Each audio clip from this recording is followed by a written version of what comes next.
कमी दिवसांमध्ये आम्ही आमचा उमेदवार उभा करून बळीरामजी जाधव यांना निवडून आणलं. 14ला लाट होती, आम्ही कोणत्या तरी आघाडीत सामील होतो, त्याचा फटका आम्हाला बसला. परत आम्ही 24ला स्वबळावर उभे आहेत. आमचे जे उमेदवार आहेत राजेशजी पाटील हे नंबर 1 वर राहतील. त्या पक्षाकडे एकही आमदार नाही, त्यांच्याबद्दल मला बोलणं योग्य वाटत नाही. पालघर जिल्ह्यात तरी घोड्याला झापडं लावलेली असतात आणि त्याला फक्त समोर रस्ता दिसतो, तसं आम्हाला आमचं काम दिसते. आम्हाला आमचं जे पारंपरिक निशाणी आहे शिट्टी ही मिळाल्यामुळे जास्तीत जास्त मताधिक्याने निवडून देईल एवढं मी सांग. AC लोकलची विरारपर्यंत ती ढाणून आहे, तर आम्हाला बोर्डीपर्यंत नाही. त्यांच्याकडे जेव्हा राज्याची आणि केंद्राची सत्ता होती गेले 10 वर्ष, त्यांनी किती काम जिल्ह्यासाठी केलं. आणि परवा आप्पांनी सांगितलं सुद्धा की 6 मधले 3 आमदार आमचे स्वतःचे आहेत आणि उरलेले 3 मनाने आमच्या जोडीला शरीराने. येत्या 2 दिवसामध्ये आमची मोठ्या स्वरूपातली एक जाहीर सभा होईल आणि मध्ये आमचा मतदार हा मोठ्या प्रमाणात आहे. आम्हाला कोणत्याही मतदाराला बाहेरून आणावं नाही. बंदराचा जेव्हा विषय आप्पा आणि आमच्या दोन्ही आमदारांनी, युवा आमदार क्षितिज ठाकूर व राजेशजी पाटील साहेब यांनी विरोध दर्शवला. त्यांच्यापर्यंत जे ब्रीफ गेलेलं आहे त्याच्यामध्ये त्यांना माहिती नव्हती का काय, कोण, कधी, कोणत्या स्वरूपात निवडून आलेलं आहे. 90 सालापासून ते आजपर्यंत शिवसेना आणि बहुजन विकास आघाडी ह्यांच्यामध्ये ह्या जिल्ह्यामध्ये लढत राहिलेली आहे. कोरोना काळात पण 365 दिवस कॉलेजच्या आवारामध्ये खुर्च्या टाकून बसणारा असं आमचं नेतृत्व है. नमस्कार, मैं सचिन दीक्षित एक बार फिर से आप सभी के सामने हाजिर हूँ. लोकसभा चुनाव की पूरी तरह गर्मा गर्मी तेज हो चुकी है. अभी तक सरगर्मी मैं कह रहा था, लेकिन इन दिनों गर्मा गर्मी इससे तेज हो चुकी है क्योंकि उप मुख्यमंत्री देवेंद्र फडणवीस के रैली के बाद, उससे पहले अमित शाह की रैली के बाद, फिर उद्धव ठाकरे की रैली के बाद, आदित्य ठाकरे की रोड शो के बाद संपूर्ण चुनाव बड़ी तेज़ी से भाग रहा है. लेकिन एक तरफ एक दल झंडा गाड़कर, उसके पास ना जोड़ने तोड़ने का कोई नीति है, उनके पास सिर्फ एक नीति है, काम करते रहें और वोट मांगते रहें. बहुजन विकास आघाड़ी के उम्मीदवार राजेश पाटिल मैदान में हैं, लेकिन उनके पूरे मैदान को ठीक करने में, नीति निर्धारण को ठीक से लोगों तक पहुंचाने में, नीति निर्धारण बड़े लोग करते हैं पर ऐसे कार्यकर्ता जो ठीक से पहुंचा रहे हैं, ऐसे हार्दिक राउत हमारे साथ उपस्थित हैं. हार्दिक, सबसे पहले नमस्कार. कैसा लग रहा है चुनाव के इस पूरे माहौल के बीच में कि जिस तरीके का माहौल है उस पर काफ़ी मेहनत करनी पड़ रही हो, कैसा लग रहा है? सगळ्यात पहिलं तर मी आपल्या चॅनलच्या माध्यमातून व्ह्युअर्सना सांगू इच्छितो, बहुजन विकास आघाडी लोकनेते माननीय श्री हितेंद्रजी ठाकूर, प्रथम महापौर राजूजी पाटील आणि युवा आमदार क्षितिज ठाकूर यांच्या मार्गदर्शनाखाली बोईसरचे आमचे लाडके आमदार राजेशजी पाटील यांना पालघर लोकसभेला उमेदवारी दिलेली आहे. एक यंग, तरुण, तडफदार असा आमच्या सर्वांच्या आणि पालघर जिल्ह्यातलाच नाही तर ठाणे जिल्ह्याचा, म्हणजे पूर्ण ठाणे जिल्ह्यात सुपरिचित असलेले असे आमचे उमेदवार आहेत. त्यांची निशाणी शिट्टी आहे. येणाऱ्या 20 तारखेला EVM मशीनवरती 5 नंबरवर त्यांचा अनुक्रमांक आहे. तर आपण सर्वांनी मोठ्या मार्जिननी आपल्याला त्यांना विजयी करायचं आहे. पालघर लोकसभेचं गणित हे एक 2009ला हा मतदारसंघ तयार झाला. पहिल्या वेळी युती आघाडी कशातही आम्ही सहभागी नव्हते. मोठ्या मार्जिननी कमी दिवसांमध्ये आम्ही आमचा उमेदवार उभा करून बळीरामजी जाधव यांना निवडून आणलं. 14ला लाट होती, आम्ही कोणत्या तरी आघाडीत सामील होतो, त्याचा फटका आम्हाला बसला. 19ला पण आम्हाला त्याचाच एक प्रकारे युती आघाडींमध्ये राहिल्यामुळे आमचं स्वतःचा मतदार आमच्या जोडीला फिक्स होता, पण आम्हाला पाहिजे तेवढा ह्याच्यामध्ये फायदा झाला नाही.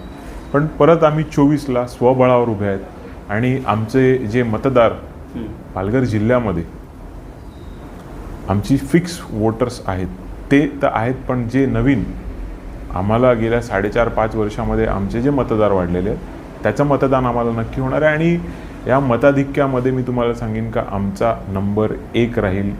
आमचे जे उमेदवार आहेत राजेशजी पाटील हे नंबर 1 वर राहतील आणि आप्पांनी सांगितल्याप्रमाणे ती जी नंतरची लढाई आहे ती 2 आणि 3 नंबरसाठी त्यांची चाललेली. कल रैली हुई उप मुख्यमंत्री, उन्होंने कहा मेंढक बैल नहीं बन जाता, मैं शॉर्ट में बता रहा हूँ, और सियार शेर नहीं बन सकता. और एक ने यही कहा कि ये जो वसई की टपरी है इसको हम बाजू कर देंगे, CM साहब, DCM साहब बस आप एक नज़र डालिए. तो इस तरह के बयानों के बीच में क्या लगता है, बड़ा आक्रामक नहीं हो गया है आप लोगों के साथ में? और टपरी शब्द, शेर शब्द, सियार शब्द, मेंढक शब्द, 2019 विधानसभेचे जे आमचे 3 आमदार निवडून आलेले आहेत, जिल्ह्यामध्ये सगळ्यात जास्ती ग्रामपंचायत सदस्य आमच्याकडे, जिल्ह्यामध्ये सगळ्यात जास्ती नगरसेवकांची संख्या आमच्याकडे,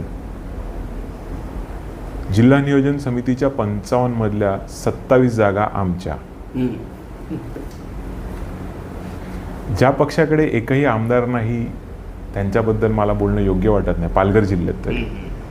आणि राहिला प्रश्न संख्या जी आमची आहे, कार्यकर्ते, आमचे सदस्य, महानगरपालिका सदस्य, आजी माजी जिल्हा परिषद सदस्य, जिल्हा नियोजन समिती सदस्य, तर पालघर जिल्ह्यामध्ये नक्की आमची एक चांगल्या प्रकारची लोकांमध्ये मानसिकता आहे. ज्यांनी कोणी निंदा करावी निंदावे, आम्हाला आमचं काम करण्यामध्ये इंटरेस्ट आहे. कोणाच्या निंदा नालस्तीला उत्तर देण्यामध्ये आम्हाला इंटरेस्ट नाही. आम्ही आमचं काम करतो. आप्पा लोकनेते माननीय श्री हितेंद्रजी ठाकूर, प्रथम महापौर राजूजी पाटील, युवा आमदार क्षितिज ठाकूर आणि आमची सर्व वरिष्ठ मंडळी हे त्याबद्दल काय वक्तव्य करायचं करतील. आम्ही कार्यकर्ते आहेत. आम्हाला आमच्या उमेदवाराला मोठ्या मताधिक्याने निवडून आणायचं एवढंच सध्या काम आहे. आणि आम्ही फोकस्ड आहेत. म्हणजे जशी घोड्याला झापडं लावलेली असतात आणि त्याला फक्त समोर रस्ता दिसतो, तसं आम्हाला आमचं काम दिसतंय. आम्हाला आमच्या उमेदवाराला मतदारांपर्यंत पोचवायचं आहे. आणि आमचं मतदार, आमचा मतदाता आम्हाला आमचं जे पारंपरिक निशाणी आहे शिट्टी ही मिळाल्यामुळे जास्तीत जास्त मताधिक्याने निवडून देईल एवढं मी सांगतो. तुम्हाला आता बाकी काय बोलायचं असेल एक मिनिट, तर त्यांनी विकासाबद्दल बोलावं. आमचे खासदार निवडून आल्यावर त्यांनी जी लोकल डहाणूपर्यंत नेली ती आम्हाला आता बोर्डीपर्यंत न्यायची. विरारपर्यंत जी उपनगरीय सेवा होती ती डहाणूपर्यंत जाण्यासाठी आमचे लोकनेते माननीय श्री हितेंद्रजी ठाकूर यांनी सुरेशजी कलमाडींना रिक्वेस्ट केली. तत्कालीन रेल्वे मंत्री होते, त्यांनी उपनगरीय रेल्वेचा दर्जा हा डहाणूपर्यंत नेला. त्यामुळे आमच्या खासदारांना ती डहाणूपर्यंत नेण्याची संधी मिळाली. त्यानंतर आम्हाला AC लोकल सेवा जी डहाणूपर्यंत न्यायची आहे, AC लोकल जी विरारपर्यंत ती डहाणू नाही तर आम्हाला बोर्डीपर्यंत न्यायची आहे. MMRDAची हद्द आम्हाला गुजरातपर्यंत न्यायची आहे, जी पालघर तालुक्यापर्यंत आहे. विकासाच्या कामावर बोलूया. आणि विकसनशील असलेला असा आमचा पालघर जिल्हा, ह्याच्यासाठी कोणी किती नेतृत्व जे आलेले गेलेले कोणी असतील त्यांनी त्यांचे जे कोणी आमदार, त्यांचे पालकमंत्री इथे जेव्हा होते त्यांनी किती काम केलं, प्रोग्रेसिव्ह काम किती केलं, किती वेळेला त्यांनी जिल्हा नियोजन समितीच्या बैठकांमधून आप्पांना विनंती केली का आप्पा ही आमची कामं करण्यासाठी बघा. हे सगळी गोष्ट आम्ही आमच्या डोळ्यांनी बघितलेली आहे. जिल्हा नियोजन समितीमध्ये स्वर्गीय वनगासाहेब असतील किंवा स्वर्गीय सौरासाहेब असतील, त्यांची कामं जेव्हा होत नव्हती, सौरासाहेब स्वतः जिल्हा नियोजन समितीचे सभापती, पालकमंत्री होते, ते त्यांना सुद्धा विनवणी ही आप्पांनाच करायला लागायची. आणि मी एकच सांगेन बघा, अनेक वर्ष आमच्यावर आरोप करणारे, त्यांच्याकडे जेव्हा राज्याची आणि केंद्राची सत्ता होती गेले 10 वर्ष, त्यांनी किती काम जिल्ह्यासाठी केलं आहे उसकी यादी बताएं. हां, बरोबर आहे. आणि मी परत एकदा सांगेन, मी प्रत्येक इंटरव्ह्यू घेणाऱ्या इंटरव्ह्यूअरला सांगत असतो की साधारणपणे विधान परिषद, राज्यसभा ह्या वेळेला इलेक्शन्स असतात त्यावेळेला आमच्या नेतृत्वाची, शीर्ष नेतृत्वाची ह्यांना आठवण होते. त्यावेळेला आमच्या आप्पांना, आमच्या नेत्यांना तुम्ही येऊन भेटतात. मग त्यावेळेला तुम्हाला आमच्या पॉवरची किंवा आमच्या ताकदीची गरज असते. आता लोकसभा आहे, त्यानंतर तुम्ही बघणार रिझल्ट 4 जूनला जो रिझल्ट आहे त्यामध्ये आमचे कार्यकर्ते आमच्या शीर्ष नेतृत्वाचं जे सांगणं आहे ते खरं करून दाखवतील. 2 यहाँ पर हिस्से हैं, एक शहरी, नागरी और डोंगरी, इस तरह के तीनों चीज़ें बटे हुए. आपको लगता है कि वसई, विरार और बोईसर, इन तीनों के शहरी इलाकों के बाद में जो ग्रामीण अंचल आता है, ढाणू, विक्रमगढ़, जवार, मुखाड़ा और इधर आप बाड़ो मंदिर चले जाइए, तो इस तरह जो ग्रामीण इलाका है, स्ट्रैटेजी में हम जरा बात करें, क्या आपको लगता नहीं वसई, विरार और नाला सोपारा से ही मात्र वोट से आप जीतेंगे नहीं, आपको ग्रामीण अंचल भी जाना पड़ेगा, तो वहाँ पर कमज़ोर पड़ता है? तुमच्या माहितीसाठी मी परत एकदा सांगतो की पालघर जिल्ह्यामध्ये सगळ्यात जास्ती ग्रामपंचायत सदस्य सुद्धा आमचे आहेत. पालघर जिल्ह्यामध्ये सगळ्यात जास्ती ग्रामपंचायत सदस्यसुद्धा जेव्हा आमच्या आहेत, हे मी जेव्हा सांगतो, वसई तालुक्यामध्ये ग्रामपंचायतीची संख्या कमी आहे. मग उरलेले जे 6-7 तालुके आहेत, पालघर असेल, डहाणू असेल, जव्हार असेल, विक्रमगड असेल, या सगळ्यांमध्ये आमचे ग्रामपंचायत सदस्य आहेत, जिल्हा परिषद सदस्य आमचे पालघर जिल्ह्यामध्ये, पालघर तालुक्यात आहेत, वसई तालुक्यात आहेत. आम्ही अधिकाऱ्यांनी जेव्हा आम्ही बोलतो की बाबा, तर त्या ठिकाणी सुद्धा आमचं मतदारांची संख्या वाढलेली आहे. गेल्या 15-20 वर्षामध्ये पालघर जिल्ह्याच्या निर्मितीनंतर पालघर जिल्ह्यातल्या नागरिकांना किंबहुना ग्रामस्थांना ज्या ज्या वेळेला गरज लागल्या त्या वेळेला आमचे नेतृत्व लोकनेते माननीय श्री हितेंद्रजी ठाकूर आणि प्रथम महापौर राजूजी पाटील त्या वेळेला तिकडच्या तालुक्यातल्या आमच्या पदाधिकाऱ्यांशी संपर्क साधून तिथे ती सेवा किंवा तिथे त्या अधिकाऱ्यांमार्फत ती कामं करून घेतलेली आहेत. आणि परवा आप्पांनी सांगितलं सुद्धा की 6 मधले 3 आमदार आमचे स्वतःचे आहेत आणि उरलेले 3 मनाने आमच्या जोडीला शरीराने तिथे. शंका पैदा कर देते हैं बात बोल कर तो भवसारा साहेब असतील, निकोले साहेब असतील आणि आमचे वनगा साहेब असतील, तिघही क्षितिजदादा आणि राजेश पाटील साहेबांच्या चांगले मित्र आहेत आणि वडिलकीच्या नात्याने ते आप्पांचा आणि नानांचा प्रत्येक वेळी सल्ला घेत असतात. सभाएं हो रही हैं लगातार, अभी आपकी एक भी सभा नहीं, उनकी जो सभाएं हुई उसमें से 18 तारीख को योगी आदित्यनाथ आने वाले हैं, इसकी जानकारी. आपकी सभा कब, कैसे और कितनी प्रचोदितापूर्वक होगी? येत्या 2 दिवसामध्ये आमची मोठ्या स्वरूपातली एक जाहीर सभा होईल आणि त्यावेळेला तुम्हाला आम्ही प्रेसला पण इन्व्हाइट करू. परमिशन्स आणि ह्याच्यामध्ये आम्ही तुम्हाला नक्की स्थळ, वेळ आणि तारीख त्याची देऊ. ये बताना चाहेंगे कि कितनी संख्या होगी, कितनी ताकत होगी, क्या शक्ति प्रदर्शन होगा? जिल्ह्यामध्ये सगळ्यांना जेव्हा सभा घ्याव्या लागतात तेव्हा जिल्ह्यातल्या बाहेरच्या कार्यकर्त्यांना किंवा तिकडच्या बाहेरच्या मतदारांना आणून गर्दी करावी लागते. आमच्या जिल्ह्यामध्ये आमचा मतदार हा मोठ्या प्रमाणात आहे. आम्हाला कोणत्याही मतदाराला बाहेरून आणावं लागणार नाही.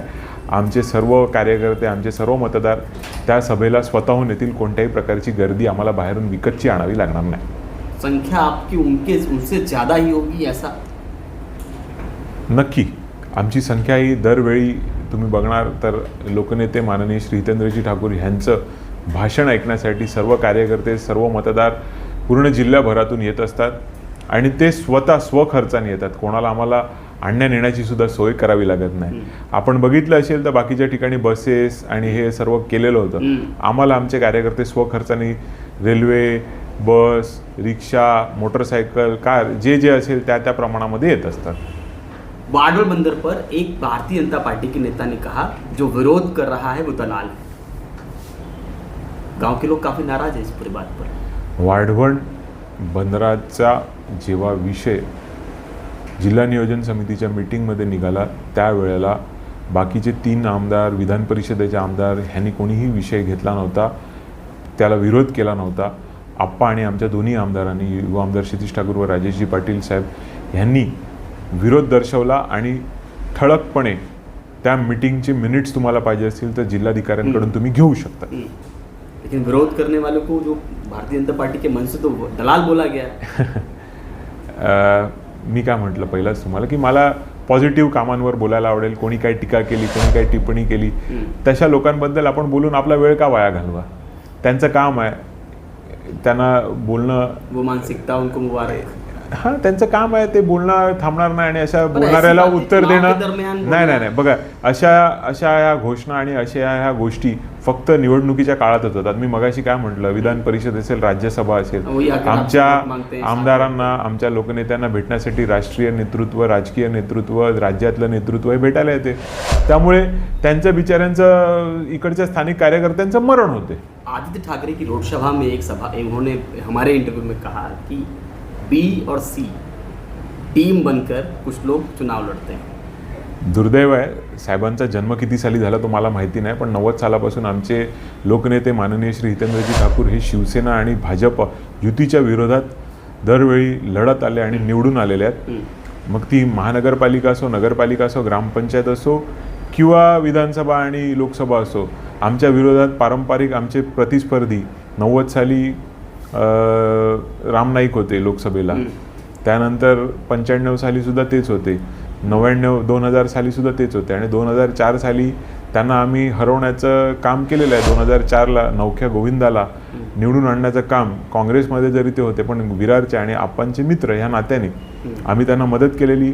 वसई विधानसभा, पालघर विधानसभेमधून त्यांना आम्ही लीड दिला, आणि उत्तर मुंबईचे पहिल्यांदा राम नाईकांना पाडून गोविंद यांना आम्ही निवडून आणलेलं आहे. त्यामुळे कदाचित त्यांच्यापर्यंत जे ब्रीफ गेलेलं आहे त्याच्यामध्ये त्यांना माहिती नव्हती का काय, कोण, कधी, कोणत्या स्वरूपात निवडून आलेलं आहे. 90 सालापासून ते आजपर्यंत शिवसेना आणि बहुजन विकास आघाडी ह्यांच्यामध्ये ह्या जिल्ह्यामध्ये लढत राहिलेली आहे, पण आम्ही कोणत्याही प्रकारे कोणत्याही वादामध्ये राहिलेलं नाही. बीसी कहना ठीक नाही, मतलब उनका ज्ञान कम है ऐसा. मी काय सांगितलं, त्यांना दिलेली माहिती कमी होती. शेवटी कसं आहे, कोण माहिती देते त्या माहितीच्या आधारे ते बोलतात, आणि दिलेली माहिती चुकीची असल्यामुळे त्यांचं उत्तर कदाचित चुकीचं होतं. अच्छा, इसमें आप क्या लगता है, विकास अगर विश्वास करें लोग कि अगर आप जीतेंगे तो काम करेंगे, पॉझिटिव्हिटी में क्या बता. बघा, आमचा किंवा जनतेचा आमच्यावर असलेला जो विश्वास आहे म्हणूनच बहुजन विकास आहे. बहुजनांमधून बहुजनांमध्ये राहणारं असं आमचं नेतृत्व आहे. कोरोना काळात पण 365 दिवस कॉलेजच्या आवारामध्ये खुर्च्या टाकून बसणारा असं आमचं नेतृत्व आहे. सर्वसाधारण माणसाला ॲक्सेसिबल, जर आप्पा विरारमध्ये कॉलेजमध्ये किंवा कार्यालयामध्ये आहेत आणि भेटले नाही असं कधी झालेलं नाही. आणि आमचं सर्व नेतृत्व, आमचे सर्व शीर्ष नेतृत्व हे रोजच्या रोज लोकांच्या गाठीभेटी घेत असतात, लोकांच्या मध्ये असतात. त्यामुळे 365 दिवस जी जनतेच्या सेवेमध्ये राहिलेले आहेत त्यांना इलेक्शनच्या शेवटच्या 5 दिवसात काम करावंच लागत नाही, त्यांचं काम आपोआप होत असते. जाहीरनामा आमचा आलेला आहे आणि जाहीरनामा तुमच्यापर्यंत आता तो येईल. आ गया है, उनकी हिंदी में भी है, इंग्लिश में भी है, हर भाषाओं में आपने निकाला है और हर बार शायद निकालते हैं.